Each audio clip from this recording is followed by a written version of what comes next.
Pisces, hi! Welcome to Mystic Queen PH at ito ang inyong weekly reading for January 29 to February 4, 2024. This is a general reading. Just take what resonates.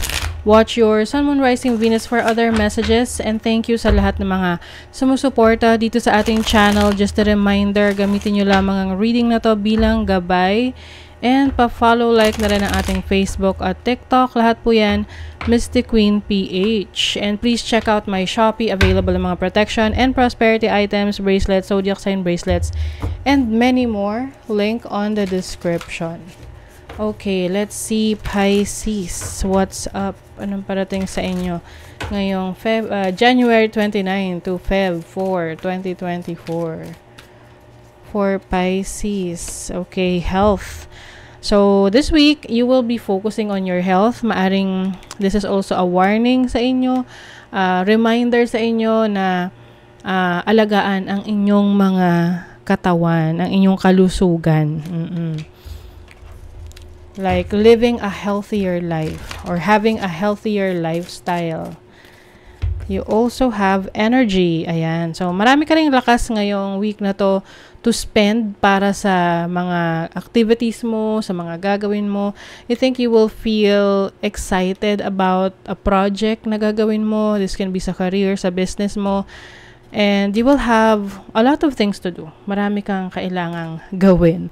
You also have the magical powers here. Oh, so this is manifestation. Yung iba sa inyo, magaling kayong mag-manifest. You might be doing some rituals, no? Yung mga manifestation rituals, affirmations. And as long as alam mo talaga yung gusto mo, no? Pag pinagsabay mo yung action and your manifestation, it will happen, no? Ayan. So, very energetic para sa inyo. Lalo na kung pagtutuunan nyo ng pansin ang inyong kalusugan. So, maaring meron kayong mga sisimulang healthy habits, mga healthy activities. Let's see what else. Ano yung overall energy ng mga Pisces? You have the Four of Pentacles. So, this is saving money, no? So, yung iba sa inyo, very much dedicated kayo ngayon na makapag-impok. Sabihin ko, ipon and then impok. Para makapag-ipon, no? Having stable income. Parang meron kayong ngayon, sinisave na pera. May pinaglalaanan kayo. Maaring medyo maglilelo kayo sa paggastos ngayong week na to. Let's see, what is the Four of Pentacles? O yung iba sa inyo, maaring ang isa sa dahilan kung bakit kayo nagsisave is because you want to move to a new house or a new place, no? May paglipat. Oo, yung iba naman, may opportunity kayo na lumipat ng ibang trabaho or ibang career. Let's see, ano pa? Yung inyong challenge. Ano naman yung challenge ng mga Pisces? What is the challenge? You have the Nine of Swords. O, kaya siguro pinagpo-focus kayo ngayon sa inyong kalusugan dahil yung iba kulang sa tulog, nasa-stress, no? May mga stress sa paligid ninyo, marami kayong iniisip. Maybe because of the changes that is happening in your life right now. Yung iba maaring wala pa sa plano ninyo na lumipat ng bahay, ayaw nyong umalis, pero minsan kailangan.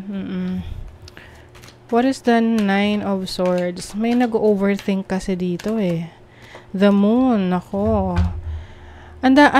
This is about overthinking yung mga bagay na hindi pa nangyayari. Oo, may iba may anxiety, hindi nyo nakokontrol yung emotions ninyo, may takot, no, about what's gonna happen sa mga susunod nyong gagawin. Kaya yung iba hindi kayo nakakapag decide, no, sa ngayon. Dahil parang iniisip nyo, saan ba ako mas mapapabuti? Alin ba yung best for me? Ayan. Maybe because there are times na wala kang control sa situation ngayon. Kaya parang nag-aalala ka kung ano ang dapat mong gawin. So, iwasan na lang muna mag-overthink. You know, kung ano yung kaya mong i-control, then control it. But anything beyond your control, just surrender. Okay? Let's see your opportunity. Wow, o tingnan nyo naman. May magandang opportunity for you, Pisces. This is the opportunity to become abundant, prosperous, no? And also having the things that you need. With the Empress here, ito ang magbaga full package na very successful, independent. So, maari ring you have the opportunity na maging health conscious. Oo. So, talagang pay attention to your health ngayong week na to, Pisces.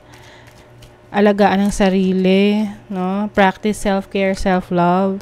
You have the Knight of Swords. Someone here, merong gustong madaliin yung mga bagay na mangyari.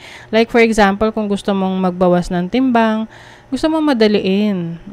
Kaya parang nasa-stress ka na kailangan ngayon na. Kaya lang, the more kasi na minamadali natin ng isang bagay, kumbaga parang nahihilaw siya. Oo, parang ang resulta niya is, short term, no? Hindi siya pang matagalan. So, you have the opportunity na mag-take action na dito sa mga gusto mong baguhin, i-improve sa sarili mo, no? Sa the way you handle your money or the way you take care of yourself.